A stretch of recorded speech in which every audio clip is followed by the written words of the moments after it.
আমি যদি অভিনয় ধরো ছেড়েও দেই, তাও যদি আমাকে বাসা থেকেও নিয়ে আসবে। আর ওর নতুন ছেলে, আমরা মুন্নার বাপ, চাচা, দাদা, আমরা তার অভিভাবক। আমাদের দায়িত্ব হচ্ছে সন্তানদেরকে কাঁধে, মাথায়, হাতে হাত দিয়ে উপরে তুলে দেওয়া। আচ্ছা, প্রথম কথা হচ্ছে যে আজকে আমার ম্যারেজ ডে 32তম। সেটা হচ্ছে যে আমি আসতাম না। খোকন যখন আমাকে বললো, আমি ফোন ধরতে আমার একটু ব্যস্ততা, ডিফারেন্ট ব্যস্ততা ছিল।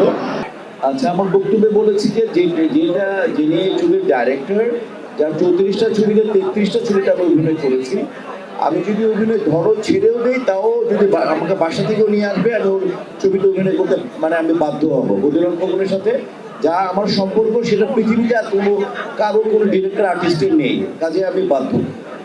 নেক্সট কোশ্চেন, আর দুইটা বাকি আছে। ইউনিভার্সিটিতে যখন ফর্ম দেয়, ইউনিভার্সিটিতে যখন যে ক্রাইটেরিয়া দেয় যে এত পয়েন্ট থাকলে এই ফর্ম নিয়ে ভর্তি হবা, সবাই ইচ্ছা করে যে আমি ইউনিভার্সিটিতে ভর্তি হব। টিমের যিনি মেধাবী একজন ডিরেক্টর, অত্যন্ত মেধাবী একজন লোক, আমরা আশাই করতে পারি এটা পজিটিভ ছবি। বিগত তসনসেরটা তো আমরা জানি সুপার ডুপার হিট ছিল। এই তসনস ডেফিনেটলি ইনশাআল্লাহ ভালো যাবে, এটা আমরা আশা করতে পারি। কারণ এখানে সব proof, director Badiul Alam Khokon proof, national award winner Mojnu cameraman proof, Misha Sawdagar proof, Alex তার জায়গায় সুপারস্টার ছিল। বদিউল আলম খোকন অনেক স্টার তৈরি, অনেক সুপারস্টার তৈরি করেছে। মান্না থেকে আরম্ভ করে বদিউল আলম খোকন অনেকে করেছে, আমাদের মতো মানুষকে করেছে। কাজে অলরেডি আমরা আশা করতে পারি যে আমরা একটা ভালো ছবি, যেহেতু হয় নাই, আমরা আশাই করতে পারি টিমটা স্ট্রং, সব এ ক্যাটাগরি টিম।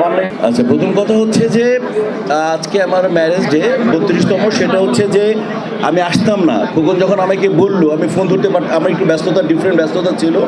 আমি শুধুমাত্র একটু আগে বললাম, ওকে অ্যান্সারটা করে দিয়েছি। খোকন আমি যদি ধরো বয়সের কারণে বা সুরের কারণে অভিনয় ছেড়েও দেই, তাও যদি বদিউল আলম খোকন ক্যারেক্টার তৈরি করে আমাকে যদি বলে, ক্যারেক্টার তৈরি করুক না করুক, বদিউল আলম খোকন যদি বলে দোস্ত তোমাকে করতে হবে, আমি বললাম যে আমি করতে বাধ্য হব।